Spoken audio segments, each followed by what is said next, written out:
Shahrukh Khan sir जो ऐसे जो बाहें फैलाते हैं फिल्मों में, अगर कमांडोज ना हो ना तो इतने आराम से आप ये सब चीज़ें नहीं कर पाओगे।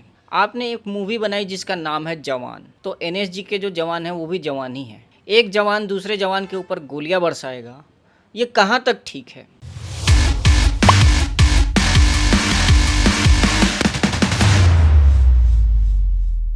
तो हेलो फ्रेंड्स, मूवी मस्ती के एक और एपिसोड में आप सभी का बहुत बहुत स्वागत है।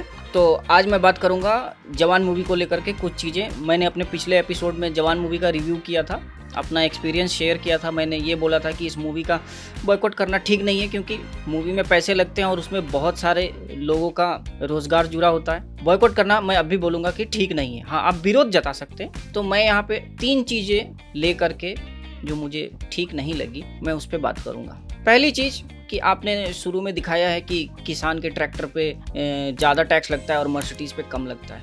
मेरे कहने का मतलब ये है कि किसान को टैक्स लगता ही क्यों है? टैक्स तो वहाँ लगना ही नहीं चाहिए। लेकिन अगर टैक्स सरकार नहीं लेगी तो उनको फिर वेलफेयर के नाम पे जो चीज़ें सब्सिडी करके देती है वो कहाँ से देगी? आपने एक तरीके से जो दिखाया, किसान जो आत्महत्या कर रहे हैं वो सब ठीक नहीं है, लेकिन वो आज इस हालात में क्यों पहुँचे ये भी तो आपको बताना चाहिए ना। ऐसा थोड़ी है कि पिछले 9-10 सालों में ही चीज़ें बदल गई हैं, इतनी ख़राब हो गई हैं, ऐसा नहीं है, उल्टा सुधरी हैं। दूसरी चीज़ जो आपने ईवीएम्स को उठाया, मतलब आपने ईवीएम्स की चोरी की और चुरा करके एक तरह से सरकार को ब्लैकमेल किया। आपने देखा होगा कि बंगाल चुनाव में बैलेट बॉक्स पे जो चुनाव होते हैं लोग उसको लेकर के भाग जाते हैं। तो आप एक तरीके से लोगों को ये समझाने की कोशिश कर रहे हो, जहाँ तक मुझे लग रहा है, कि अगले चुनाव में हो सके तो ईवीएम मशीन्स को भी लूट लो। और जो तीसरी चीज़ जो मुझे बिल्कुल ही पसंद नहीं आई और जिसके लिए मैंने अपने जवान की जब पहली ट्रेलर आई थी मैंने तब भी बोला था, एनएसजी कमांडोज के ऊपर जो आपने लास्ट में जो जेल के अंदर में गोलियां बरसाई हैं वो कहाँ तक ठीक है? आपने एक मूवी बनाई जिसका नाम है जवान, तो एनएसजी के जो जवान हैं वो भी जवान ही हैं। एक जवान दूसरे जवान के ऊपर गोलियां बरसाएगा, ये कहाँ तक ठीक है रियल लाइफ में? अब आते हैं रियल लाइफ में। शाहरुख खान सर जो ऐसे जो बाहें फैलाते हैं फिल्मों में, अगर कमांडोज ना हो ना तो इतने आराम से आप ये सब चीज़ें नहीं कर पाओगे, ठीक है? क्योंकि यही एनएसजी कमांडोज हैं। मैं फिर से एक बार याद दिला रहा हूँ, 2008 26/11 में जो टेररिस्ट अटैक हुआ था मुंबई में, आप ही के शहर मुंबई में शाहरुख जी, अगर ये एनएसजी कमांडोज ना होते ना तो पता नहीं, वो तो सिर्फ होटल को ही हाईजैक किया था, पता नहीं और किसको किसको क्या क्या कर डालते हैं। तो ये चीज़ आप बदल सकते थे। आप खुद एक मूवी बना रहे हो जो कि जवानों को लेकर के बना रहे हो और अब उसमें आप अपना प्रोपेगेंडा घुसा रहे हो। आप खुद सोचो ना, अगर मैं अभी यहाँ पे आपसे सवाल कर दूं कि टोनी अशाई जो एक पाकिस्तानी ओरिजिन बेस्ड आपका एक दोस्त है या रिश्तेदार जो भी है आपके, उससे क्या संबंध है, वो तो असल चीज़ तो आप ही बता पाओगे। वो आपकी कई सारी बिल्डिंगों का आर्किटेक्ट रह चुका है और वो बंदा प्रो पाकिस्तानी है, कश्मीर के खिलाफ बोलता है। तो आप आकर के क्या क्लियर करोगे, उसके ऊपर एक मूवी बनाओगे कि आपने ऐसा क्यों कर रखा है? भारत के अंदर क्या आर्किटेक्ट्स मर गए हैं? भारत के अंदर क्या एक्टर्स मर गए हैं जो आपको पाकिस्तान से बुलाना पड़ता है? आप इसका भी तो जवाब दो ना। एक चीज़ ये भी है कि आप फ्रीडम ऑफ स्पीच और न्याय की बात कर रहे हो, तो सुशांत सिंह राजपूत के साथ जो हुआ, आप बॉलीवुड के किंग बोला जाता है ना आपको, तो आपने आवाज़ क्यों नहीं उठाई, ये भी तो बताओगे।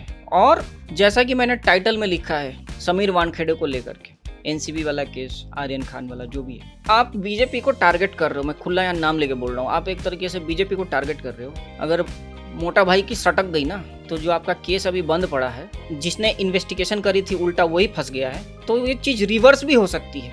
लेकिन मैं चाहूँगा कि अमित शाह जी ऐसा ना करें, क्योंकि फिर जो शाहरुख खान बोल रहे हैं ना कि ये गवर्नमेंट जो है संस्थाओं का गलत इस्तेमाल करती है, वो चीज़ फिर सही साबित हो जाएगी। लेकिन नेता लोग का कोई भरोसा नहीं है, उनके दिमाग के कोई ठीक नहीं है, कब ठनक जाए। क्योंकि अगर वो केस को पलटा सकते हैं तो वो कुछ भी कर सकते हैं, क्योंकि पावर उनके हाथ में है। तो मेरे कहने का मतलब है शाहरुख खान एक तरीके से आग से खेल रहे हैं। अब रह गई बात शाहरुख खान के अगेंस्ट में बोलने की, नहीं, मैं यहाँ शाहरुख खान के अगेंस्ट में नहीं बोल रहा। मैंने अपने पिछले वीडियो में बोला था कि आपकी नज़र में, मतलब दर्शकों की नज़र में, शाहरुख खान के जो फैंस हैं उनकी नज़र में जैसे वो अंधभक्त हैं, तो बहुत लोगों ने मेरे को कमेंट्स में आके लिखा अंधभक्त अंधभक्त अंधभक्त। मैं अभी भी बोल रहा हूँ, हर कोई किसी न किसी का भक्ति होता है। अब शाहरुख खान के जो फैंस हैं, बड़े बड़े पोस्टर्स लगा के, जवान मूवी जब रिलीज हुई, ऊपर से माला चढ़ा देना, दूध से नहलाना, ये सब क्या है? ये सब भक्ति तो है ना, तो इसको क्या कहेंगे? अंधभक्ति ही तो कहेंगे ना। अनभक्ति करना कोई बुरी बात नहीं है। तो बात यहाँ सिंपल सी है, इतना ही कहूँगा। और SRK फैंस जो हैं उनको भी कहूँगा कि कमेंट्स में जो लिखना है लिखो, लेकिन खुद भी जरा सोचो ठंडे दिमाग से। 20-22 साल के लौंडे हो गए तुम लोग। मैं भी कोई 20-22 साल का दिखता हूँ, लेकिन मैं हूँ नहीं, ठीक है? तो इस बात का ध्यान रखना। कमेंट्स में आकर के लिखोगे कि तुम खुद बच्चे लग रहे हो, मुझे पता है, क्योंकि मेरी शक्ल ही वैसी है।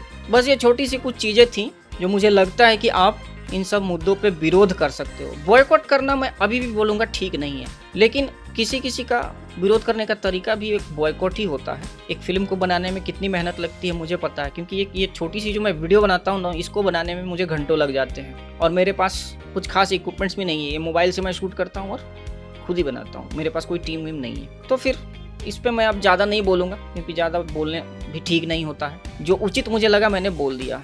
अब अगली वीडियो बनाएंगे जवान के कलेक्शंस, एक बार 2-4 दिन और हो जाने दो, 10 दिन के बाद बात करेंगे कि ये कहाँ तक पहुँची, 1000 करोड़ पहुँच पाएगी कि नहीं। तब तक मिलते हैं एक नए वीडियो में एक नए टॉपिक के साथ। देखते रहें इनबॉक्स, और प्लीज़ सब्सक्राइब जरूर करें।